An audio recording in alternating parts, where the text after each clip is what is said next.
울산 시청자 미디어센터의 제작 지원을 받아 울산 CBS와 울산 청년 네트워크가 공동으로 제작하는 시사팩토리 100.3 금요판이 돌아왔습니다. 팟빵과 유튜브에서 나울통을 검색해 다시 들으실 수 있습니다.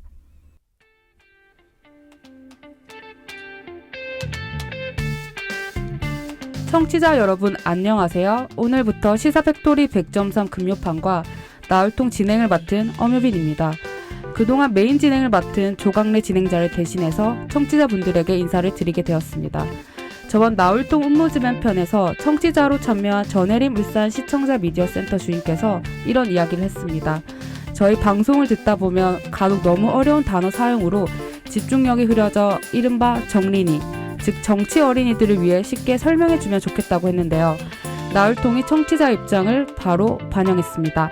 오늘 방송 주제가 울산 예술인, 프리랜서의 사각지대에 관한 내용인데 오늘 방송에서는 이해가 어려운 단어들이 나오면 바로 질문에 청취자 입장에서 눈높이를 맞춰가는 시민주권 방송을 만들겠습니다. 안녕하세요. 정치설가 이태인입니다. 기획재정위원회 소속 여야 의원들은 12일 국세청 국정감사에서 김대지 국세청장에게 소득파악 체계 개혁을 촉구했습니다. 통상 직장인은 사업주의 원청 징수를 통해 소득이 집계되는 반면 해당 지원금 주요 대상이었던 프리랜서나 원천 징수 의무자, 즉 사업주가 없는 특수고용직 상당수는 소득 파악이 어렵다는 이유입니다. 국내의 경우 소득세는 연간 1회, 부가가치세는 반기별 1회, 취약계층이 몰린 일용 근로자에 대한 소득 지급 명세서는 총 1회 신고합니다. 실시간 소득 파악이 불가능한 탓에 프리랜서들은 돈을 지급받기도 전에 절차 때문에 포기하고 있다고 하는데요. 제도만큼이나 절차도 재정비가 필요해 보입니다. 오늘은 이와 관련해 울산에서 프리랜서 예술인으로 활동 중인 싱어송라이터 김민경 씨와 파워 인터뷰 준비했습니다. 노래 먼저 듣고 오겠습니다. 안치환의 내 이름은 비정규직.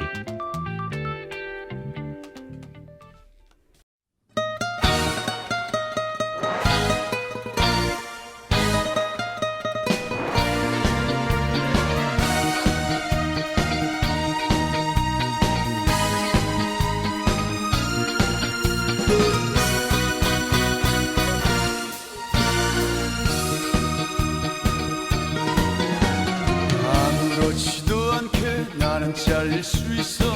내 이름은 비정규직. 다리 목숨보다 더 한심한 신세. 내 이름은 비정규직. 알바도 아니고 철밥통도 아니고 이 시대의 슬픈 그 이름. 2년 동안 뼈 빠지게 일한 그제로 하루아침에 잘려버렸어. 직소리도 못할까 보냐.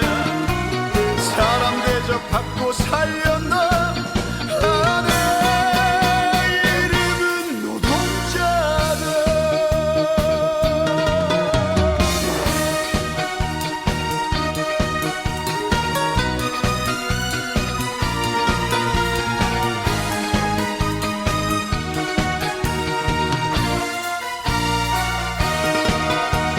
알바도 아니고 철밥통도 아니고 슬픈 그 이름. 2년 동안 뼈 빠지게 일한 그제로 하루아침에 잘려버렸어. 직소리도 못할까 보냐. 사람 대접받고. 오늘은 오프닝에서 소개했듯이 울산 예술인과 프리랜서의 사각지대에 관한 내용을 다루려고 하는데요. 그래서 울산에서 활발하게 예술활동을 하고 있는 김민경 싱어송라이터 스튜디오에 모셨습니다. 안녕하세요. 네, 안녕하세요. 반갑습니다. 네, 반갑습니다. 네, 저는 싱어송라이터 김민경이고요. 밴드 룬디 마틴 그리고 아카펠라 노래의 숲 표정국악팀에서도 활동하고 있고 정말 울산에서 열심히 활동을 하는 그런 예술가입니다. 아, 네, 반갑습니다. 그러면 이제 질문을 먼저 시작해 보도록 할게요. 울산에서 프리랜서로 활동하시면서 어떤 점이 어려웠는지 궁금합니다. 구체적으로 가장 어려웠던 점은 무엇인가요?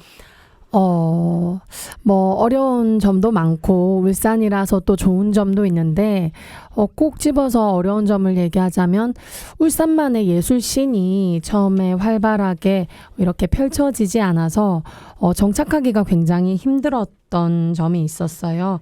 지역마다 고유의 색이 있는 것처럼 울산도 울산만의 색이 있어야 되는데 그런 색은 뭘까 좀 고민하는 시간도 많았고 해서 예술뿐만이 아니라 기획자로서도 혹은 행정가로서도 네, 여러 가지 활동을 할 수밖에 없었던 그런 상황에 있었습니다. 그런 점이 좀 힘들었던 점이라고 볼 수 있겠네요. 네. 그럼 이제 최근 코로나19로 인해서 이제 특수고용직, 뭐 프리랜서 등을 대상으로 이제 재난지원금을 비롯해 각종 지원 사업들이 나왔잖아요. 그중 어떤 사업에 지원을 해보셨나요, 혹시? 네, 특고 프리랜서 2차 지원 사업에 지금 신청을 해둔 상태고요. 그리고 네. 뭐 울산 문화재단이라든지 뭐 전문 예술단체 지원 사업이 있더라고요. 그런 사업에도 신청을 해서 조금 많은 도움을 받은 것 같습니다. 그럼 앞서 울산 문화재단 얘기해 주셨는데 그러면 정부 지원 정책 외에도 혹시 울산시에서 자체적으로 시행한 지원 사업에 혹시 신청을 하셨거나 받아보셨나요? 네, 평소에도 뭐 매해마다 울산문화재단의 지원 사업에 신청을 하지만 올해 같은 경우에는 네.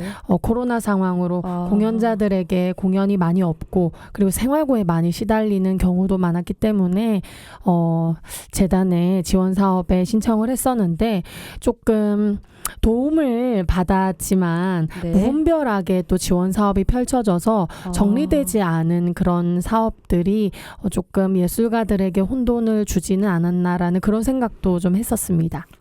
그렇다면은 이제 지원을 받고 난 다음에 이제 실질적으로 도움이 되었는지 좀 궁금하고요. 그리고 이제 도움이 된 부분과 부족했던 부분에는 어떤 것들이 혹시 있었나요? 네, 좀 비슷한 말을 반복해서 드릴 것 같은데, 사실 1차 특고 지원에는 지원을 하지 않았었어요. 왜냐하면 네. 서류 절차가 조금 까다로웠거든요. 네. 그래서 지금 당장 하루를 살기에 조금 빠듯하고 힘든 예술가들에게는 이 사업이 조금 행정적인 절차나 서류적인 절차가 좀 어렵지 않나라는 그런 생각을 했었어요.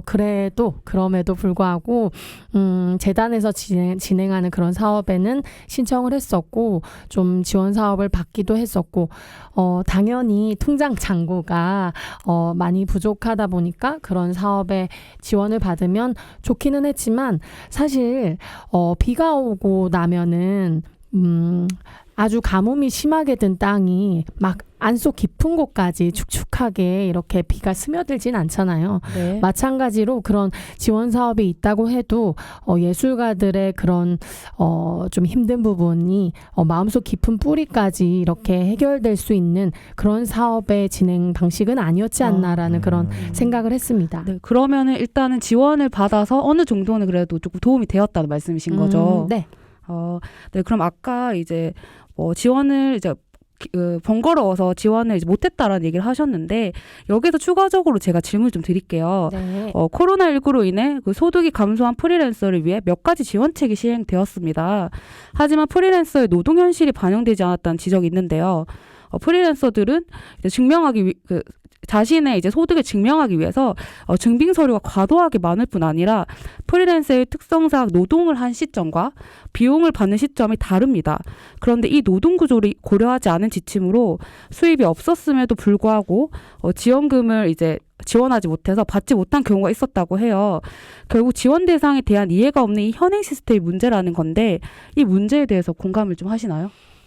굉장히 큰 공감을 하고 있고요. 사실 소득 증명을 하기 위해서는 세금 신고를 하기도 하고 연말 정산이나 뭐 종합소득세 같은 그런 거를 네네. 하는데 예술가들은 사실 그런 세금 신고를 하지 않아요. 네. 왜냐하면 수익이 고정적이지 않기 때문에 금액을 또 현금으로 받을 때도 많고 시급처럼 1시간을 일하면 뭐 얼마를 받는지 정해져 있지 않고 뭐 그런 상황에서 소득 금액을 사실 저희가 어렵게 신청을 했지만 소득 금액이 0원이 나왔던 기억이 나거든요. 실제로 0원이 나왔단 말씀이신 거죠? 네, 근데 실제로 사실 수익이 0원은 아닌데 네. 소득 금액 증명을 하기 위한 절차를 밟으면 그게 0원인 경우도 있는 거죠. 그렇게 되면은 사실 어떤 지원 사업이라든지 이런 부분에 있어서도 조금 상황적인 어려움이 어느 정도 있기도 했고요. 네, 그렇습니다. 제가 혹시 조금 좀 다른 방향으로 한 가지 좀 질문을 드리려고 하는데요. 네. 이게 문화활동 지원에 대한 사업 중에 하나가 제가 좀 들은 게 있는데 최근 문체부나 이제 타 지역에서 문화예술 활동에 대한 지원 사업 중에 이제 무정산 지원이 있더라고요. 뭐 요즘 들어 자주 등장하기도 하고요.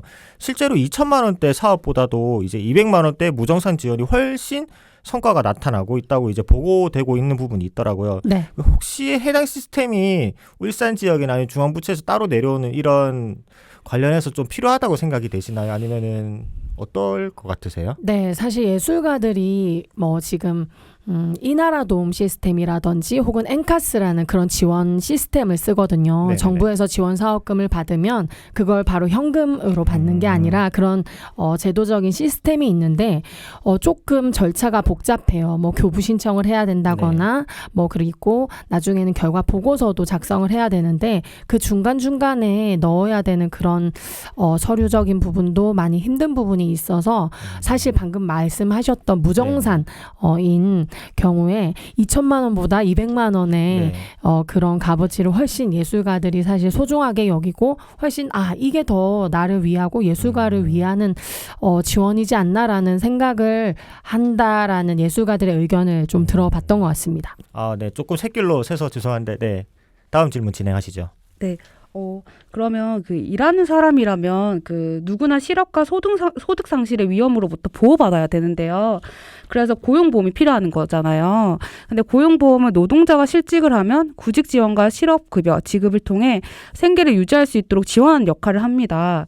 그러나 지금의 고용보험법은 사각지대가 너무 크다는 의견이 있어요. 국회 예산정책처에서 2018년도에 발표한 고용안정망 확충사업 분석을 보면 취업자 2,691만 명 중 고용보험 적용률은 48.2%밖에 되지 않았으며 취업자 중 51.2%인 1,392만 명이 고용보험 사각지대에 놓여 있다고 나옵니다. 이에 정부는 올해 12월 예술인을 시작으로 고용보험 가입 의무화를 단계적으로 확대하겠다고 밝히기도 했어요. 고용보험 가입이 힘든 예술인의 입장에서 고용계약 등과 같은 이제 실제로 부당함을 경험하거나 문제를 느끼신 적이 있나요? 가령 이번 코로나 상황에 예정되었던 공연이나 전시 같은 것들이 계속 잇따라 취소되는 현상이 많이 빚어졌는데요. 예술가들은 이런 공연이나 전시를 준비하기 위해서 이 사업을 사업 계획서를 제출하기 훨씬 이전부터 이걸 네. 준비를 합니다. 네. 그런데 그런 준비하는 과정에 대한 노동의 대가라든지 이런 부분에 대해서는 전혀 인정을 받지 못하는 상태인 거죠. 그런데 이렇게 코로나로 인해서 이런 것들이 취소가 되고 나서 그냥 통보만 받으면 끝인 거예요. 네. 이것이 뭐 어떤 계약서라든지 이런 것들이 갖춰져서 예를 들면 펜션이라든지 KTX 같은 경우에도 네네. 환불 수수료가 있잖아요. 그렇죠. 그런데 그런 환불 수수료를 예술가들은 거의 받지 못한다라고 보시면 될 것 같아요. 그래서 계속 정부의 지침이 어떻게 바뀌는지에 따라서 계속 그런 것만 노심초사하면서 기다릴 수밖에 없는 현실인 거죠. 그러면 무기력함과 상실감이 정말 이로 말할 수 없을 만큼 큰 것 같아요. 그래서 우울감을 느끼는 예술가들이 이 예술 시장을 떠나는 경우도 좀 올해 들어 많이 본 것 같습니다.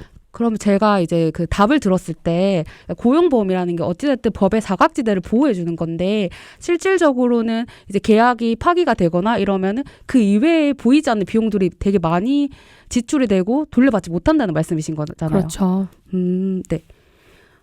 그러면은 이제 제가 추가적으로 조금 더 말씀드릴게요. 올해 12월부터 예술인 고용보험 의무화가 가능해져요. 네. 지금 이 단계를 시작으로 전 국민 고용보험을 하겠다. 이렇게 정부에서도 지금 정책을 만들어가고 있거든요. 그러면은 이런 이제 보험 제도가 활성화되면 예술인의 입장에서는 변화가 어떤 게 있을 것 같아요? 사실 고용보험 전국민 제도가 참 필요한 제도라고는 생각을 하는데 예술가 측면에서 봤을 때는 별로 크게 달라질 게 없다라는 생각을 했습니다. 사실 고용보험을 가입하려면 그 절차에 맞는 네. 예술가여야 하는데 저희는 사실 그쵸. 고용을 당하지를 않아요. 네. 네, 1일을 사용하고 끝나는 프리랜서 예술가에게 고용보험이 가당치가 않은 현실인 거죠. 네. 사실 시립무용단 단원이라든지 혹은 뿌리를 잘 내린 단체 들이 좀 예술가들을 고용해서 그 분들이 고용보험을 보장을 받는다면 참 좋지만 저희 대부분의 예술가들은 회사 체계의 단체 소속이 아니고 네. 그렇게 되면은 그들에게 고용보험을 말하는 게 과연 이게 맞는 말인지 참 의구심이 듭니다. 그러면 그 답하신 부분 중에 제가 좀 궁금한 게 있는데 네. 그럼 시립 단원들이라든지 이런 정규직이라고 하는 분들도 있잖아요. 예술인들 중에서. 그럼 실질적으로 예술인들이 보통 전공을 졸업하거나 그러면 그쪽 정규직 계통으로 많이들 취업하기를 원하시나요? 사실 솔직하게 말씀드리면 저는 네네. 미술을 전공했거든요. 아, 네네. 미술을 전공할 때 학교에서 수업을 들으면서도 제가 미술학원에 가서 강사 일을 하고 그런데 그것보다도 더 예술가로서 뭔가 할 수 있는 거리를 학교에서 뭔가 알려준다거나 그렇지는 않아요. 그리고 뭐 사실 공무원이 된다라는 거잖아요. 그렇죠. 일정한 급여를 받는다는 거죠. 네. 예술인도. 그렇죠. 그렇죠. 그런데 그런 어떤 단원들이 된 예술가들의 이야기를 들어보면 네. 본인이 원하는 예술을 하기보다는 단체나 혹은 시립 단원이라면 시에서 원하는 어떤 네. 규정된 작품을 해야 하기 때문에 네. 본인의 예술성을 표현하기에는 조금 많은 어려움이 있는 거죠. 그래서 예술가들이 그런 뭐 정규직에 뭔가 되기를 원한다라기보다 나의 예술을 보장받기를 원하면서도 어느 정도의 안정된 삶을 원하고 있는 그런 양면성이 존재하고 있는 것 같습니다. 그러면은 저도 추가적으로 하나 질문을 더 드리자면은 네. 이제 주변에 코로나19 이후에 수입이 없는 분들은 이제 어떻게 생계 유지를 하고 계시고 현재는 또 어떻게 조금 1단계로 내려가긴 했는데 수입이 없던 시절과 1단계로 내려갔던 지금 시점에서 어떻게 조금 생활을 하고 계시는지. 울산의 예술가들을 기준으로 말씀을 드리면 울산은 타 지역보다는 좀 예술 시장이 좀 다른 것 같아요. 예술씬이 조금 투잡 쓰리잡을 뛰는 예술가들이 있고 제 주변에도 뭐 편의점 알바라든지 혹은 호프집 알바를 하면서 예술 활동을 이어가는 친구들도 있고요. 그리고 예술 활동뿐만이 아니라 아까 처음에도 말씀드렸다시피 행정가라든지 기획자적인 그런 마인드나 그런 실무적인 능력까지도 갖춰야만 울산에서 예술가로 살아남을 수 있는 것 같습니다.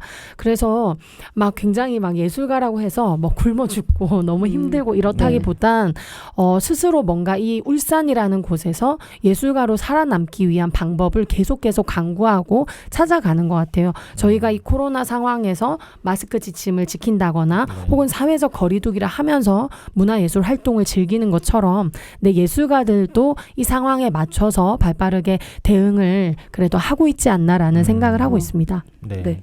그러면 계속해서 질문 드릴게요. 어쨌든 이제 정부뿐만 아니라 이제 각 지자체에서도 특수고용자 및 프리랜서에 대한 안전망 지원을 이제 법적으로 만들어 나가고 있는데요. 지난해 서울시 및 경기도 지자체에서는 프리랜서 권익보호 및 지원을 위한 조례를 제정했습니다. 프리랜서의 불공정 계약을 막고 근로자로서 받을 수 있는 기본적 권리를 보호하기 위한 것인데요.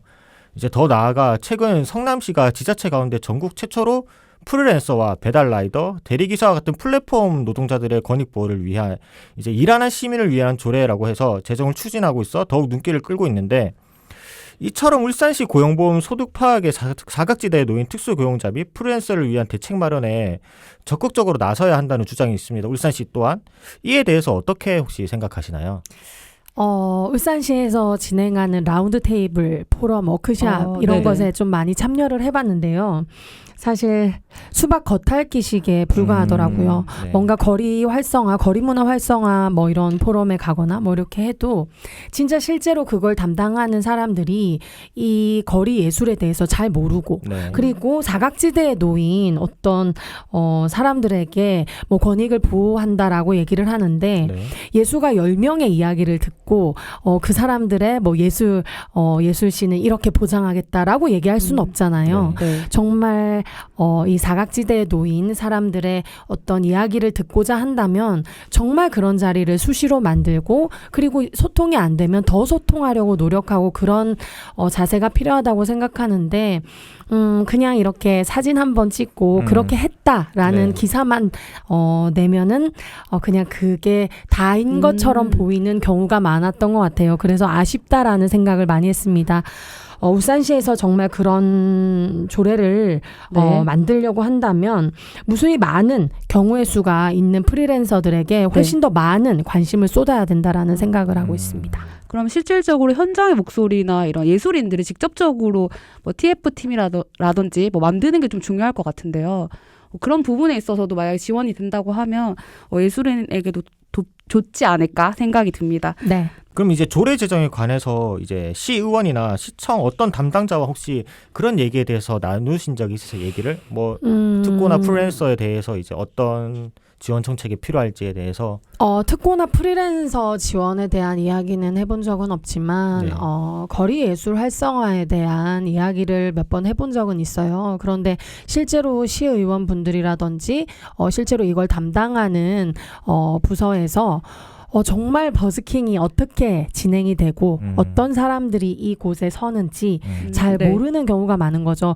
얼마 전에 네. 간절곶 사건 혹시 네. 아시나요? 압니다. 네, 그런 것처럼 울주에서 정말 이런 거리 예술을 활성화시키기 위해서 그런 이제 그 예술가를 뽑았지만 사실 그 공간에 계신 분은 그걸 모르고 있는 상황이 있는 거죠.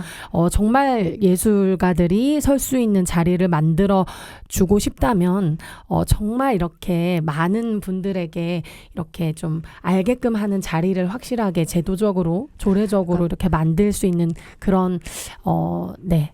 그러니까 자리가 소통이 필요하다고 부족했다는 생각합니다. 생각이 저는 들었거든요. 네. 이제 울산에는 문화재단이 있는데 이제 프리랜서 문화예술인에게 해당 대책을 준비하고 있는지 좀 궁금하거든요.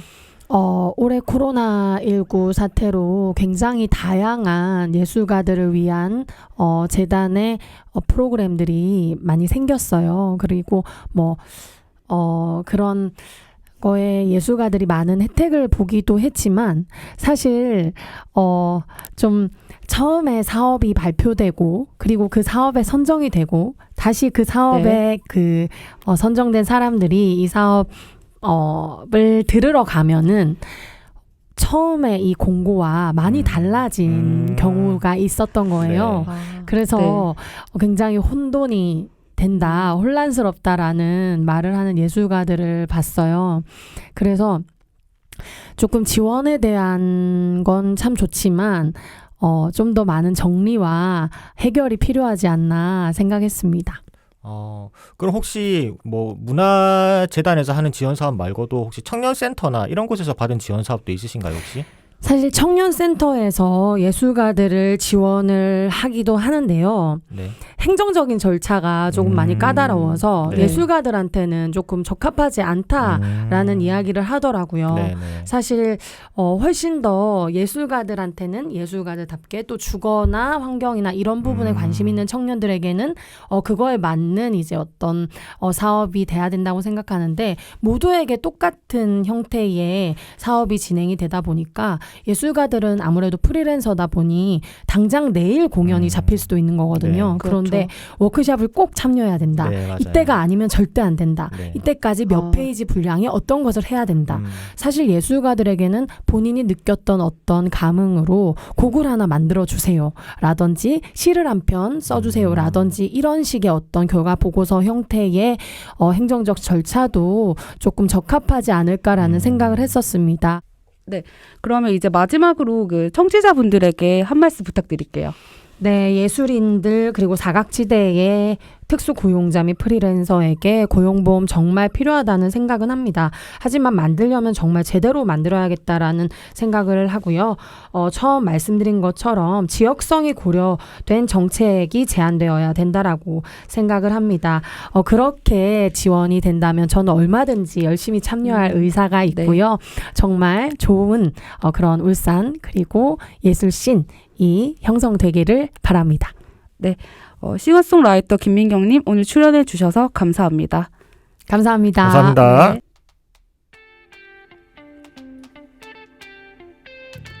시사팩토리 100.3 금요판 여기서 마무리하겠습니다. 지금까지 기술의 이창수 엔지니어, 음악의 길기판, 진행의 엄효빈, 이태인, 조연출의 엄유미, 조강래, 연출의 김성강이었습니다. 다음 주 이 시간에 다시 찾아뵙겠습니다. 제가 모두라고 말하면 다들 안녕이라고 외쳐주세요. 모두 안녕.